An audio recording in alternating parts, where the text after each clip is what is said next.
ግራኛ አህመድ መጥቶ 500 መነኮሳቶችን አርዶ ቤተክርስቲያኖችን አቃጥሎ ሄዷል።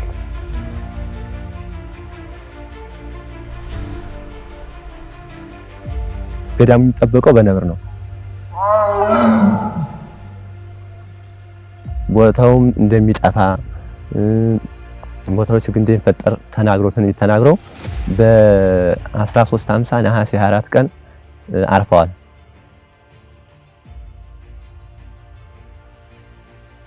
ሱቁን በሌሊት 6 ሰዓት ቤተክርስቲያን ስንሆን ቤተክርስቲያን እኛ መተን ገቡና ዘረፉት። ለ800 ዓመት የቆየ ብራና መጽሐፍ ግብረ ሕማማት ነው። ይሄ ጸበል ብዙ ፈውስ እየሰጠን ያለው እስካሁን እንግዲህ የቅዳሴ መምህሮቻችን ራሱ ከዚህ ጸበል ነው ያገኘናቸው። በዚህ ጸበል ውጤት ናቸው። ከዚህ እንሳቸውን የመሰሉ 3-4 እናቶችም አሉ። የፊት የተቀረጸ በአባቶች ጊዜ ሲያገለግል የኖረ ዛሬም መነኮሳቱ እየተገለገለበት ያለ ከድሮ የነበረ የተገኘ 6 ቀን ተጠምቄ እምነቱን እየተቀባሁኝ በ7ኛው ቀን ያው ከሆዴ ብዙ የተለያዩ ችግሮች ተፈተውልኛል። ለዚህ ያበቃኝ አምላክ ብዬ እስከመጨረሻው ጸንቼ እንዳገለግል ቃል ገብቻለሁ እና አሁን ተማሪ እያስተማርኩ እገኛለሁ። ልሳነ ኪሩቤል ይክለ። የክርስቶስ ሰላም ለሀገራችን፣ ቸርነቱ ለሕዝባችን ይሁን። እንደምን ሰንብታችኋል? ይህ ደረጀ ዘወይንዬ ሚዲያ ነው። በሚዲያችን ሀገራዊ፣ ታሪካዊ፣ ሃይማኖታዊ፣ ባህላዊ፣ ወቅታዊ ጉዳዮችና ሌሎችም ይቀርባሉ። አብራችሁን በመሆናችሁ ታተርፋላችሁ። ለሌሎች በማካፈል ቤተሰባዊነትን ያጠናክሩ። መልካም ቆይታ ይሁንላችሁ። የአዲስ አበባን አየር እዛው ትተን ወደ ባህር ዳር በረርን። ከዛ የሚጠብቀን የ8 ሰዓት የመኪና ጉዞ አለ።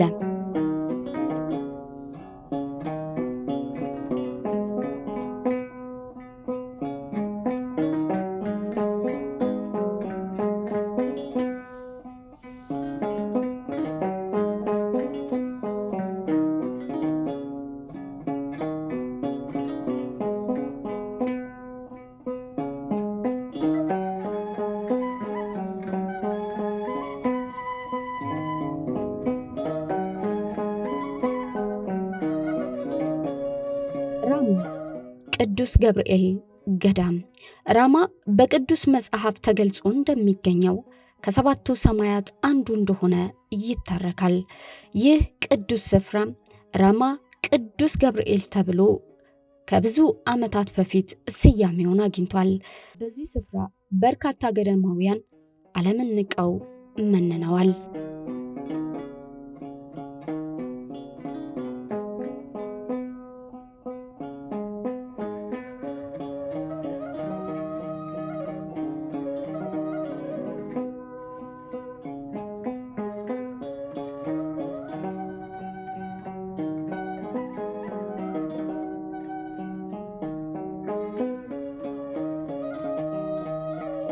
ይህ ስፍራ መቼ ተመሰረተ? ምን ያህል ጊዜያትንስ አሳለፈ?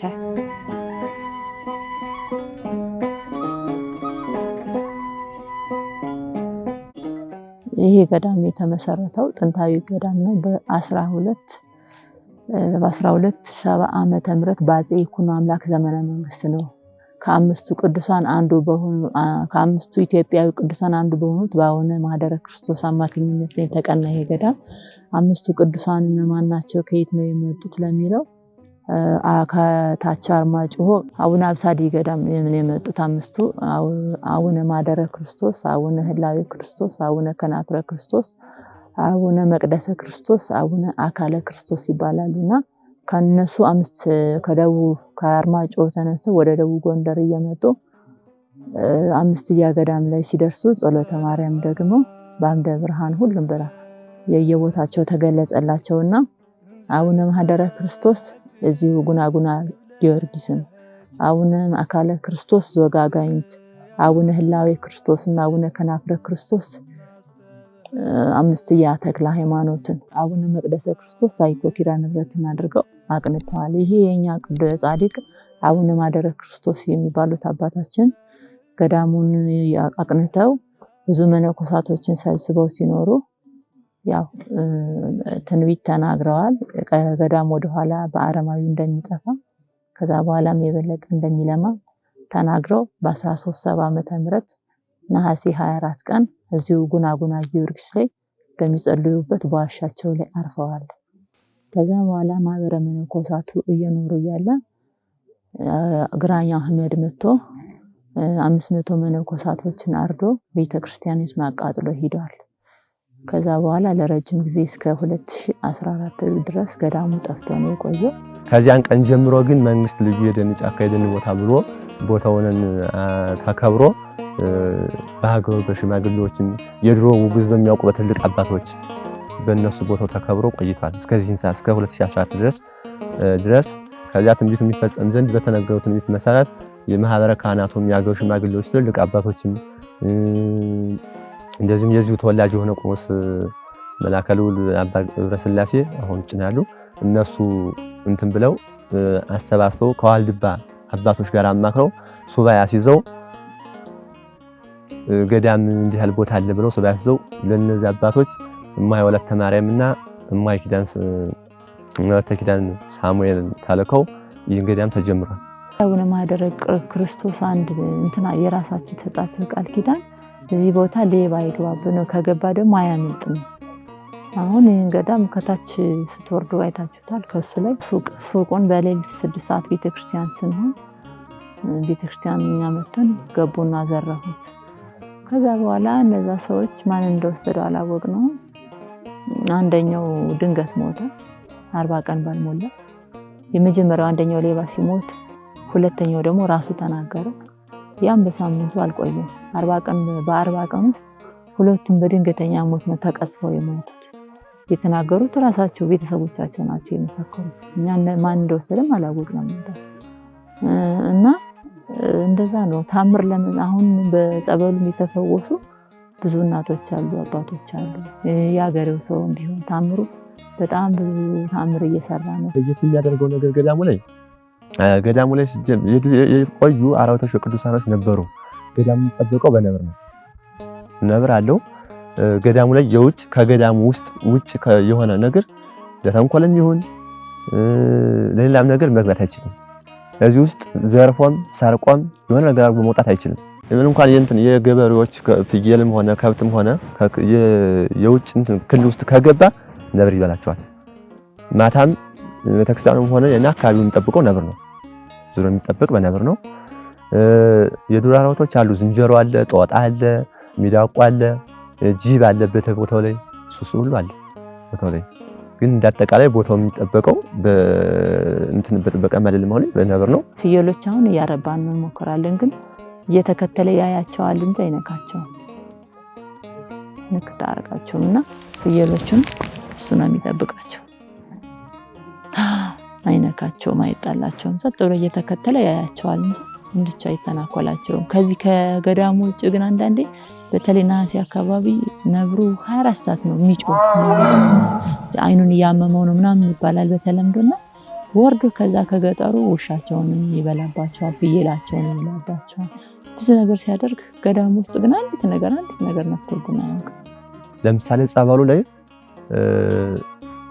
ብዙ የተፈወሱ እናቶች መነኮሳትም አሉ፣ አባቶችም አሉና ሌላ ቦታ ላይ ቆይተው ጸበሉ ላይ መጥተው ታመው አመት 2 አመት ምናምን ታመው ቆይተው ታምር ተደርጎላቸው እዚህ ላይ ለምሳሌ አሁን የቅዳሴ መምህር አለን። እዚህ መምህሩ ራሱ አሁን ታመው ድነው ነው እዚህ እንትን ያለው የሚያገለግሉ። አይ ከዚህ በኋላ ወደዚህ አልመለስም ብለው እያገለግሉ እያስተማሩ ተማሪዎችን ወንበር ያሉ። እኔ የምኖረው ሌላ ቦታ ነው። ወደዚህ የመጣሁበት ምክንያት አለኝ። ምክንያቱ ምንድነው ከተባለ ብዙ ጊዜ ያመኝ ነበር እና መፍትሄ የሚገኘው ከታላለቆች አባቶች ስለሆነ ገዳም ቦታ ሄጄ አንድ ትልቅ አባት ከጻድቁ አባታችን ማህደረ ክርስቶስ የሚባሉ ራማ ውስጥ አሉ፣ ሄደው ይጠመቁና ይድናሉ አሉኝ። እርሳቸው በነገሩኝ መሰረት መጥቼ ስጠመቅ 6 ቀን ተጠምቄ እምነቱን እየተቀባሁኝ በ7ኛው ቀን ያው ከሆዴ ብዙ የተለያዩ ችግሮች ተፈተውልኛል። ከዚህም በፊት ደግሞ ታሪኩንም ሰምተናል። ብዙ አባቶች እናቶች ከመማቸው ተፈውሰዋል። እና እኔ ደግሞ ለዚህ ያበቃኝ አምላክ ብዬ እስከ መጨረሻው ጸንቼ እንዳገለግል ቃል ገብቻለሁ እና አሁን ተማሪ እያስተማርኩ እገኛለሁ።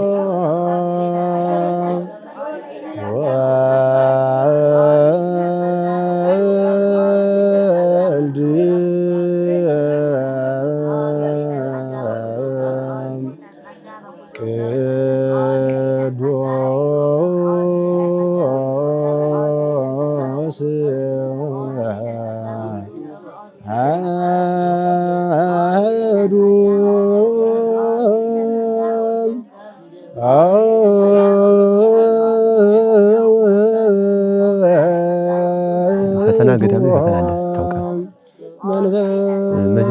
መጀመሪያ መነኮሳት ከዓለም አዲስ መነኮሳት ሲመጡ የራሱ ሕግና ደንብ ተቀባይ ያላቸው ራሱ የተመደበ በገዳሙ ሊቀረዳ አለ፣ መጋቢ ያለው፣ አፈመምር አለው፣ ኮሚቴ አለው። ገዳሙ ላይ እሱ የራሱ ድርሻ አለው። መነኮሳትን የሚቀበል እግር የሚያጥብ የሚያስተናግድ ቤተ እግዚአብሔር ላይ ስንት ቀን ነው የሚቆዩ ተብሎ የሚወሰንበት እነዚያ መነኮሳቶች መተው የተቀበላቸው ሰው እግር አጥቦ ምግብ ሰጥቶ ቤተ እግዚአብሔር ላይ ያስቀምጣቸዋል። የራሳቸው ማረፊያ እንግዳ ቤት አለ፣ የገዳሙ የእንግዳ ቤት አለው፣ ያስቀምጣቸዋል። 7 ቀን ከሞላቸው በኋላ ለምን እንደመጡ ይጠየቃሉ።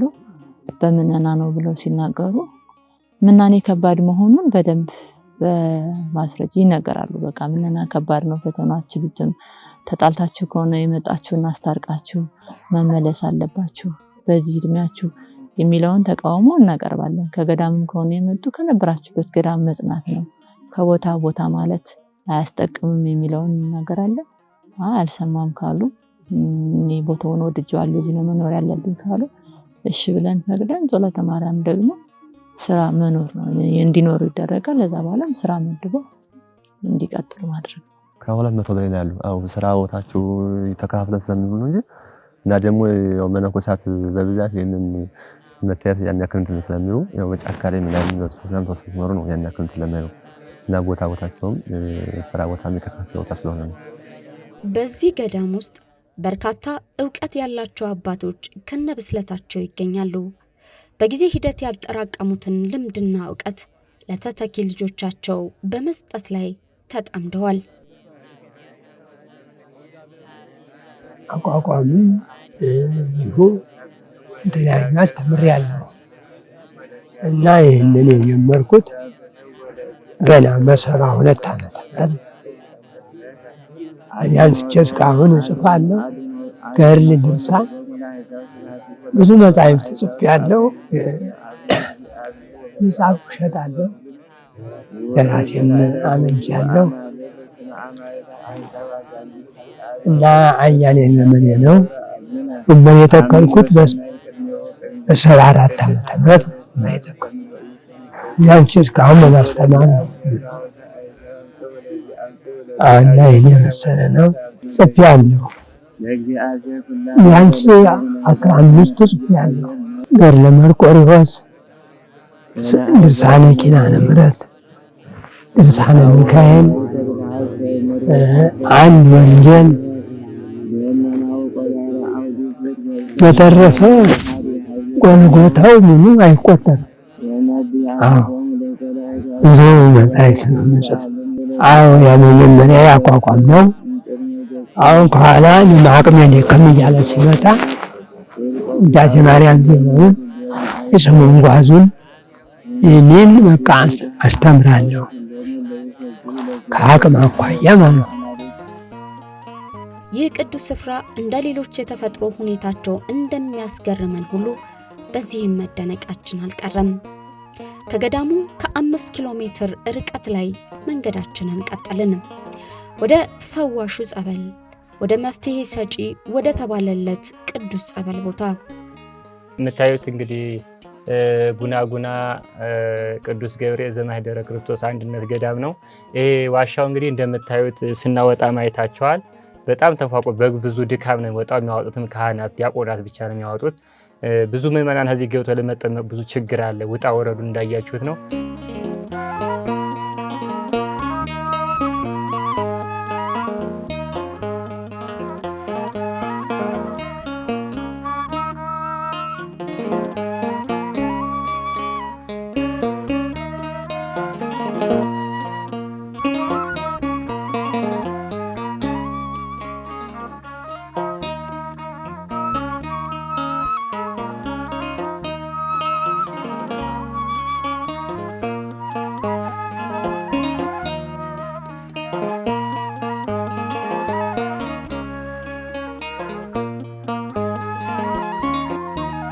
ህብረተሰቦቹ እስካሁን ራሱ በጉናጉና ቅዱስ ጊዮርጊስ ካህናት ይሄ ገዳሙ ከመቃናቱ በፊት እየታጠነ እየተቀደሰ እየተወደሰ ኪዳን እየተደረሰበት ነው የቆየው።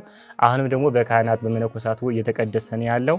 አሁን ግን ወደ ገዳሙ ለማድረስ ከገዳሙ ራቅ ያለ ስለሆነ ወደ ገዳሙ ገበያ የሚልበትን መንገድ ወርዶ ሁሉም እንዲጠቀመው ቱቦም ሆነ እንግዲህ ከድካም የሚቀንስ ነገር ተጠቅመን ለህብረተሰቡ ከደዌ እንዲድን ትልቁ ፍላጎታችን ነው። ይሄ ጸበል ብዙ ፈውስ እየሰጠን ያለው እስካሁን እንግዲህ የቅዳሴ መምህሮቻችን ራሱ ከዚህ ጸበል ነው ያገኘናቸው። በዚህ ጸበል ውጤት ናቸው። ከዚህ እንስሳቸውን የመሰሉ 3-4 እናቶችም አሉ። አሁን ከዚህ ሲገባ እኔ እንኳን ከደረስኩ በቀደም ከዚህ ላይ የሆኑ እንግዶች ይዘን መተን ነበረ እና ከሷ ላይ እንደወጣን በጣም በኃይለኛው አውሎ ንፋስ ነው አጭዋጭው ምንድነው ስንል መጨረሻ የሆነ ችግር አገኘን እና እንደዚህ አይነት ችግሮችም አሉ። አውሬዎች አሉ። አሁን ለምሳሌ ከዚህ ተጓርፎ ለሚገባ ሰው ተግሳጹ በጣም ከባድ ነው ከምንም በላይ ማለት ነው እና መነገር የማይቻል ጉዳይ ነውና በትልቁ ንጽህና ወሳኝ ነው እዚህ ቦታ እና ከዚህ ከንጽህና ጉለት ግን አራዊቶች ከኛ እስከማይድ ተግሳጽ ይደርስብናል ራሱ እንጂ ከዚህ ችግር ውጪ ከንጽህና ጉለት ውጪ አራዊቶች እንኳን በጎች ፍየው እየጠበቁልን ያለው ግን ከዚህ በጎደለ ቀን ግን ከኛ ከገዳሙ ራሱ ትልቅ ተጽዕኖ ይደርስብናል ማለት ነው እንኳን ካደረገው ይቀርና እና በዚህ አቅጣጫ ነው ያለው። እንግዲህ ትልቁ መልእክታችን የሚሆነው ለህብረተሰቡ ደካማ ጠንካራ አካል ጉዳተኞች አሉ ለነሱ እንዲደርስልን ይህ ጸበል ሀብተ ጸጋ ሀብተ ፈውስ እንዲያገኙልን ወደ መስመር ወረድ ቢል ትልቁ እንግዲህ ፍላጎታችንና ልመናችን ነው። በዚህ ስፍራ የተገረምንበት ጉዳይ 800 ዓመታትን ያስቆጠረው እድሜ ጠገቡ የብራና መጽሐፍ ነው። አባቶች በዘመኑ አጠራር ዶክመንቴሽን አያያዝ ቀድመው የተረዱትና የተጠቀሙበት ጉዳይ ነው።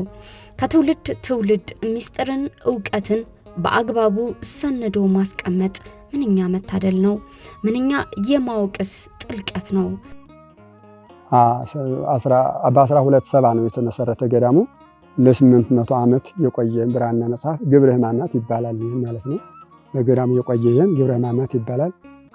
ከገዳሙ የተጻፈ በማኅደረ ክርስቶስ ጻድቁ እያሉ የተጻፈ በአባቶች የተጻፈ ማለት ነው።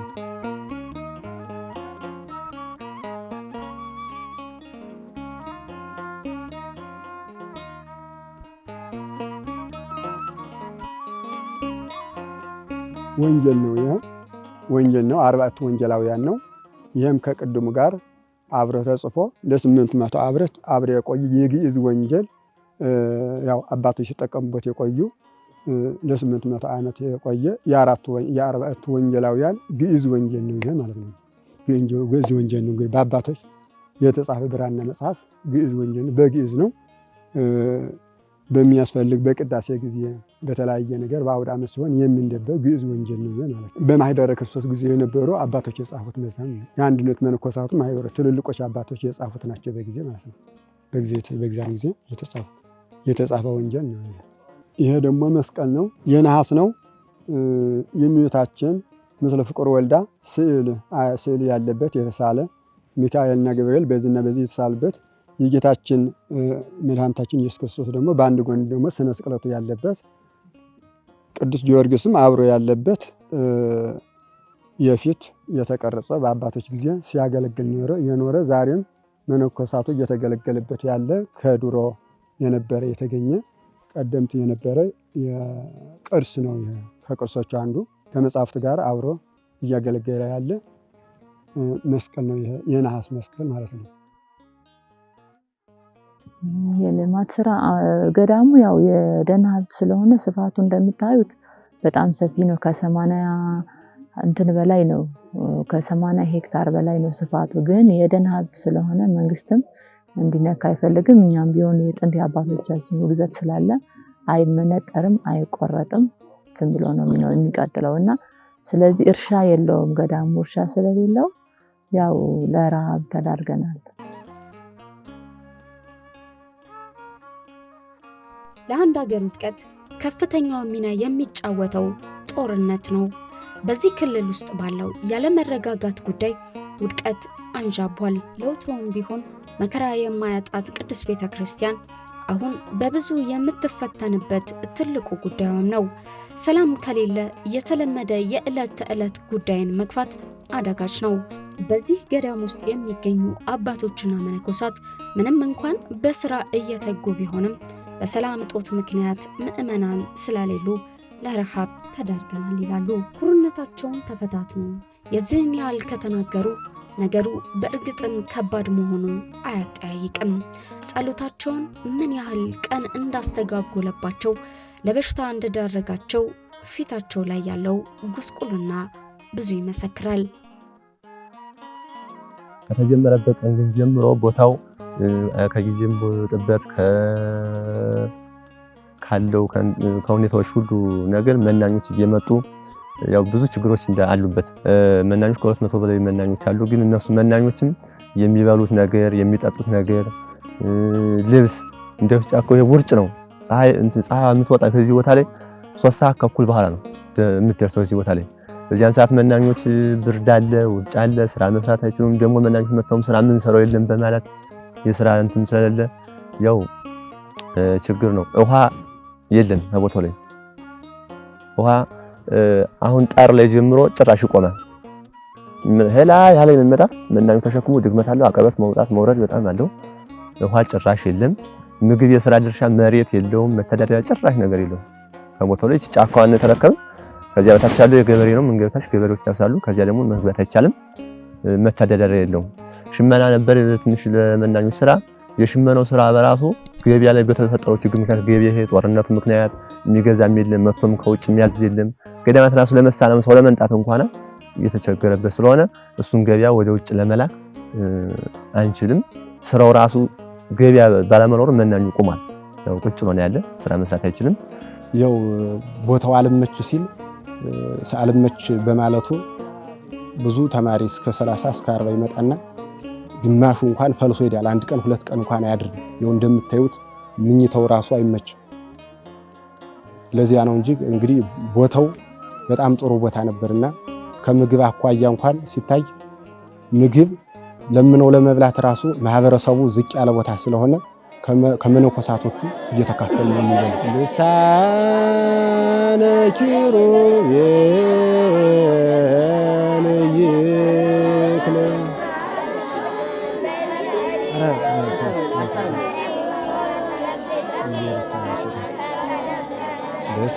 ልሳነ ኪሩቤል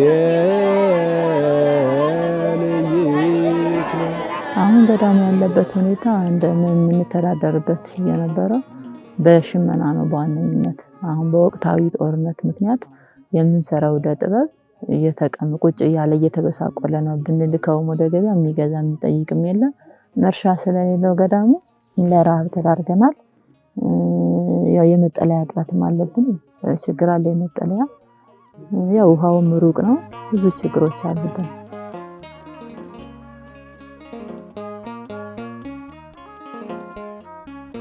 አጃጭ በጣም አንገብጋቢው ነገር ምግብ ላይ ውሃ ላይ በጣም መጠለያ ቤት መናኙ የለውም ጭራሽ። ከአንድ ባት ላይ 4-5 መናኝ ያለ አንድ ቤት ማለት ነው። እሱ በጣም ተቸግረናል። ለመቋቋም ያው ትንሽ እንኳን ከመወዘን የሚል ትምህርት ቤት አለ። ያ ትምህርት ቤት የራሳችን የግላችን አይደለም፣ የማህበረሰብ ትንሽ የግቢ ተከራይተን ያቺ ግቢ የተከራየናት 40 ሺህ ብር ነው። ከዚያሽ ውስጥ 9 የሚሰሩ ሰዎች አሉን እዛ ከትምህርት ቤቱ ላይ 9 ሰራተኞች ለ9 ሁሉ 4000 ብር እንከፍላለን። 4000 ለአንድ ተማሪ 550 ብር እንቀበላለን። ያ ሲሰላ ግን ከ7800 ብር በላይ ለገዳሙ እንትን የሚለው ነገር ገቢ የለውም። እና ያንን እንኳን ለራሳችን የምናደርግበት ትምህርት ቤቱን ለማህበረሰቡ ያው ተማሪዎች ውዳሴ ማርያም፣ ግዕዝ፣ ቋንቋ፣ ስነ ምግባር፣ ግብረ ገብ ነገር ይማራሉ። ያንን የራሳችን ሆኖ ለገዳሙ ገቢ የሚሆን ነገር የለውም።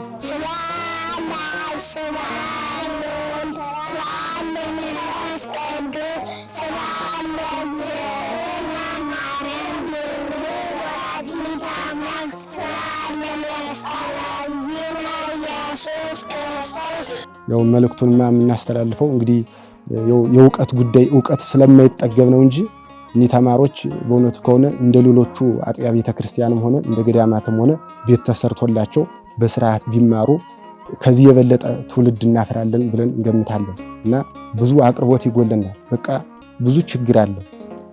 ምግብ እንኳን አንድ ኩንታል ወይ ኩንታል ተፈሽቶና ተሸምቶ ቢመጣ እንኳን ከእጅ ወዲያፍ ነው እንጂ ምንም ትርፍ ነገር የለም እና የሚያግዝ አካል ቢኖር ቢያግዘን እኛም ደግሞ አባቶቻችን ዝጉሃን አባቶች ሞልተዋል በጸሎተ ማርያም እንዲያስቡ እናደርግ ነበር። ውሃ ጫፍ ዳገት ነው የሚወርድ መናኞች ስለምደኩም በብዛት ሁሉም መናኝ ወጥቶ አንደዚህ ወደዚህ አውርዶ ከዚያ ደግሞ ማታም እንደዚህ ወጥቶ ነው ወርዶ ነው። አሁን ከጠር በኋላ አሁን በቱቦ ትመጣለች ከጠባች ጭራሽ ይዘጋል። መናኞች ነው ያ ሲደርቅ ራሱ ወንዝ ላይ እየተደ ይቀዳል ማለት ነው። እና እኛስ ባይሆን ወጣትም ስለሆነ ተማሪዎቹም ስላሉ እንደማንም ብለን አንድ ጀሪካ እንኳን ብናመጣ እየወደቅን እየተነሳን እንደርሳለን። ለምሳሌ ችግር ለመፍታት ያሰብናቸው ችግሮች ሐሳቦች የገበያ ተኮር የሆኑ ነገሮች ለምሳሌ ሽመና ቤቱ ገበያ ጋር የተያዘ ነገር ማሽኖች ቢኖሩ እሱ ከገበያ ተኮር ጋር አንደኛ። ሁለተኛ ትምህርት ቤቱ ላይ የኛ የግላችን ነገር ቢኖር ትምህርት ቤቱ ቢስፋፋ እሱ አሁን አሪፍ ነው እንደ ሐሳብ ትምህርት ቤቱ። ሁለተኛ ይሄ የዕደ ጥበብ ስራዎች ማሽኖች ሱቃሱቆች እንደዚህ ቢኖሩ ለገዳሙ እንትናል እሱ ልማት ይስተካከሉልን። ከገዳሙ ውስጥ ከ10 በላይ ዝርዝር ያላቸው እቅዶች አሉ። የመጀመሪያው ትምህርት ቤቱ ነው። ሁለተኛው ደግሞ የመጠጥ ውሃ ከ3 ኪሎ ሜትር በላይ ርቀት አለ። ከላይ አሁን ቆንጆ የሆነ ከተራራው ግር ስል ትልቅ ምንጭ አለ። ርቀቱ ግን አሁን ለጊዜያዊ ተንደርድሮ በቱቦ እንዲመጣ አድርገን ለዕለቱ እየተጠቀምን ነው። ግን ለወደፊቱ እሱ በባለሙያ ተጠንቷል። ፕሮፖዛልም ቀርቦ ተሰርቶለታል። ከ9 ሚሊዮን በላይ ነው የጠየቀ ማቴሪያሉ ማለት ነው። እሱ ውሃ ተሰርቶ ቢወርድልን ወደ ታች ያለውን መሬት ተጋስተው ቢሰጡን በሱ ራሱ መቻል የሚችል ሙሉ ነገር ማምረት እንችላለን ማለት ለገዳሙ ራሱን ቀለቡ መቻል እንዲችል ማድረግ እንችላለን። ከዛ ውጭ ደግሞ የእርሻ መሬትን በመንግስት የጠየቅ ነው። እሱን ቢሳካልን ደግሞ እንደዛው ያው ከልመና ወጥተን ራሳችን ችለን መቀጠል እንችላለን ማለት ነው።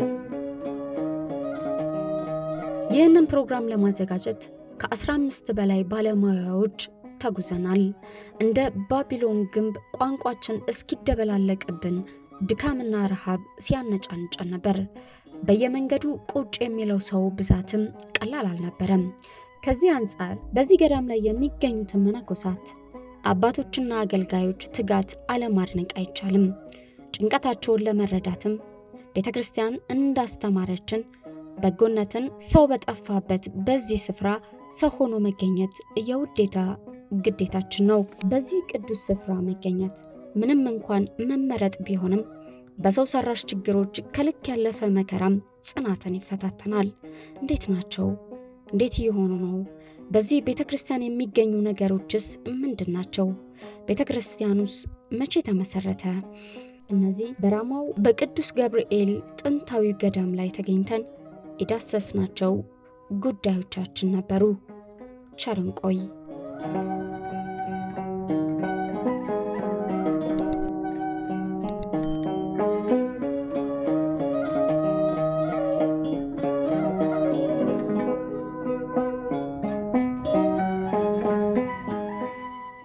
እንደ እግዚአብሔር ፍቃድ የጌታችን መድኃኒታችን ኢየሱስ ክርስቶስ የልደት በዓልን በቅድስት ሀገር ኢየሩሳሌም ለማክበር የፍቅር ጉዞ ከደረጀ ዘወይንዬ አስጎብኚ ድርጅት ጋር በመሆን ምዝገባ ጀምረናል።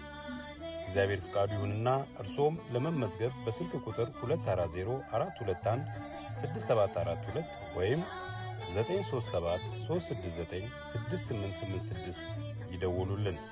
ከጃንዋሪ 2 እስከ 11 እኛ በትላንትናና በነገ መካከል ያለን ዛሬ ነን። ዛሬ ላይ ሆነን ነገን በበጎ ነገር እንገንባ።